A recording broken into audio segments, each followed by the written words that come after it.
Here at Top 10s, we've already gone through several rounds of the world's worst superheroes, Florida Man, Florida Woman. We've also thrown in Texas Man for good measure. Today it's time to tell you tales that hail from the so-called armpit of America, New Jersey. If you've never been there, you may have already gathered some stereotypes from TV shows like Jersey Shore and Mallrats. As the most densely populated state, New Jersey has the most people crammed into a small place, so it would only make sense that there is no shortage of stupid people doing stupid things. Number 10. New Jersey man sends police on a hot pursuit. Camden County is known for having one of the highest crime rates in New Jersey, so on April 24, 2019, police officers of West Berlin were given a relatively normal assignment. They had to arrest a 47-year-old man named Carl Ireland. He had violated his restraining order and showed up to the home of a person who was trying desperately to keep away from him. Instead of going quietly and admitting defeat, Carl crawled under the porch of the home where he was trespassing, and the police patiently waited for him to come out. Carl decided that he needed a distraction to escape from the police. He spotted a gas can nearby and came up with a brilliant plan of crawling out of the porch, dousing himself in gasoline, and setting himself on fire just before running away. Carl's superpowers to flame on were not enough to stop the police from chasing him, and he was quickly apprehended with a taser. Officers put out the flames, and Carl was sent to a nearby hospital to treat his injuries. Number 9. New Jersey man does whatever he wants. In September 2019, a 26-year-old New Jersey man named Richard J. McEwen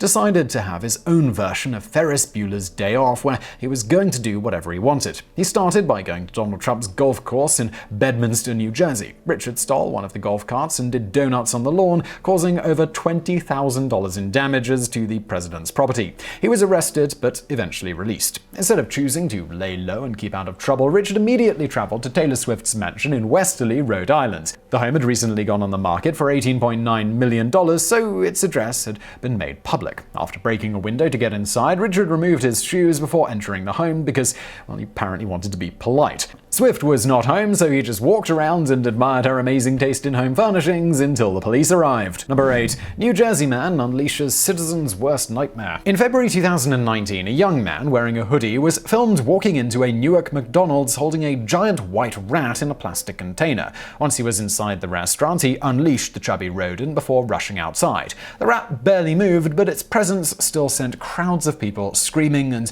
jumping over tables towards the registers. The entire incident was captured on video and posted online. According to a McDonald's representative, they took the incident seriously and reported it to the police, but no arrests were made. Shortly after the video ended, someone opened the front door and the rat walked itself out. Now this previously pampered white pet store rat is somewhere on the streets of Newark, left to fend for himself. Number 7. New Jersey man was a real mystery. In 2019, students from Holmesville High School were dealing with a mysterious villain who was defecating under the school's outdoor bleachers on a daily basis. It smelled awful, of course, and the school staff were constantly stuck with cleaning up the mess. The mysterious pooping continued every single day, and yet the culprit was not caught. Finally, one of the students snapped a photo of the mysterious squatting man on their cell phone and sent it to the local police station's Facebook page. The story went viral. Even reporters across the pond at the BBC gave him the villainous nickname of the mystery pooper. The police opened an investigation on the case. It turns out that the culprit was none other than the school's own superintendent, Thomas Tramaglini.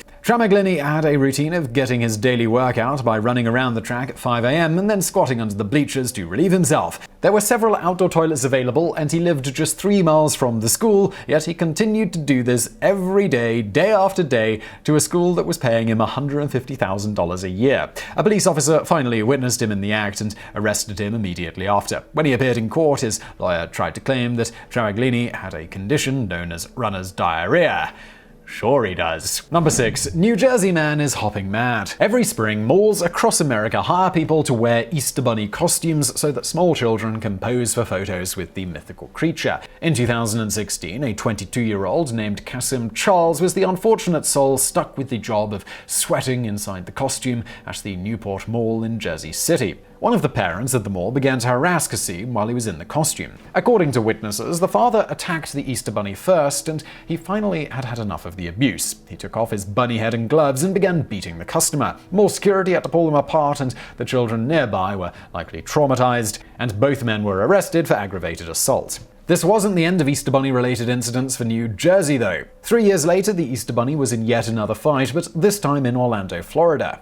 A couple was getting into a fight on the street, so the Easter Bunny ran in to break it up. It was revealed that the bunny was actually a New Jersey man named Anton McDonald, who was on the run from the law. He had a warrant out for his arrest back in New Jersey, so by defending that woman's honor, he unmasked himself to the police. Number 5. New Jersey man attempts an impossible mission. In May of 2019, a 27-year-old New Jersey man named Matthew Riccardi was caught shoplifting at 6 a.m. from a Walmart in Bayonne, New Jersey. The security guard detained Riccardi, and he was locked into one of the back offices until the police arrived. As he waited, Riccardi did what every single action film has taught us to do. He stood on the desk, moved one of the ceiling tiles, and lifted himself up into the crawl space. Riccardi crawled into the ventilation system and began to drag himself through the tight space, assuming he had cleverly found his way to freedom. What the movies don't show you is just how long this process takes and how blatantly obvious it is to everyone else. Once the police arrived, they could clearly hear him crawling above their heads and were able to apprehend him. That's when they found out he was carrying drug paraphernalia, which should be a surprise to absolutely no one.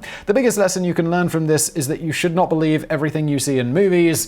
And don't do drugs, kids. Number 4. New Jersey man gets feudal. Believe it or not, there are many sword-related incidents in New Jersey. In fact, there are so many that they could form a list of their own. Let us know if you'd like to see that in the comments below. This really shouldn't be all that surprising though, considering that you can purchase a deadly weapon without it being registered to your name in nearly every flea market for about $50. In 2014, employees of the American Deli in Lower Township, New Jersey were in the midst of making sandwiches when a 43-year-old man named Ryan Crump burst through the door wielding a samurai sword. He demanded that the employees give back his stolen cell phone. The employees proceeded to look at one another, very confused. They tried to insist that they had no idea what he was talking about. He shouted that they were lying and that he must take justice into his own hands. Crump began swinging the sword at the employees, which forced them to flee the store. After calling the police, Crump was taken to the Cape May County Jail. Sadly, there's never been an update about whether he got his cell phone back. Number 3. New Jersey man hates fun. When the Pokemon Go app first launched in 2016, the world was amazed by the augmented reality game. It was common to see people wandering the streets playing the app on their phones. But for one resident named Jeffrey Marder of West Orange, New Jersey, the fact that children were suddenly playing outside again was completely unacceptable. Kids would gather to spin a Pokestop near his home, and there would suddenly be more people enjoying the sunshine by walking on the sidewalks. This made Marder feel uneasy, but the last straw occurred when children knocked on his door to ask if they could go into his backyard to catch a Pokemon. This level of social interaction set Marder into a fit of rage, and he filed a $5 million class action lawsuit against Pokemon Go.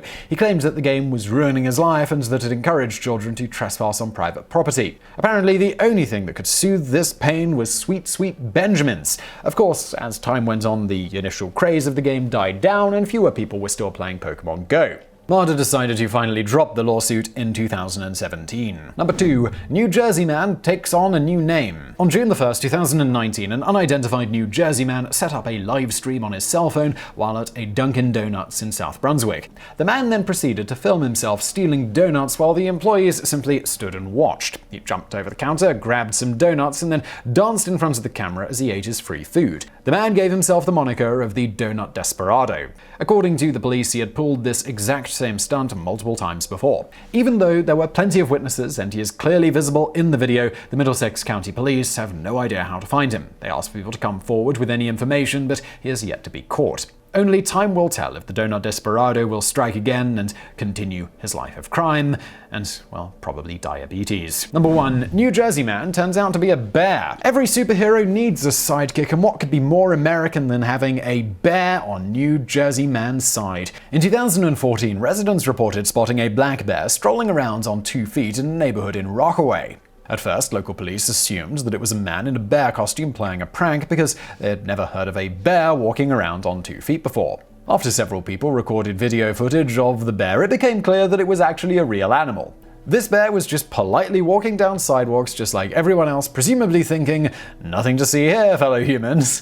The bear wasn't trying to attack anyone, and wildlife experts reported that he must have learned to walk upright due to an injury on his front paws. For 2 years, citizens of Rockaway got used to having the bear around, and they began to call him Pedals. The townsfolk tried to push for Pedals to live out his life in an animal sanctuary, but his life was cut short in 2016 when he was shot by hunters who mistook him for a mere bear. In our hearts and minds, Pedals will still be an honorary New Jersey man. So I really hope you found that video entertaining. If you did, Smash that like button below. Do not forget to subscribe. When you're subscribing, hit the notification bell so you find out when we put out a new video. Also, why not check out another channel I do? It's called Geographics. You will find that linked to below. And as always, thank you for watching.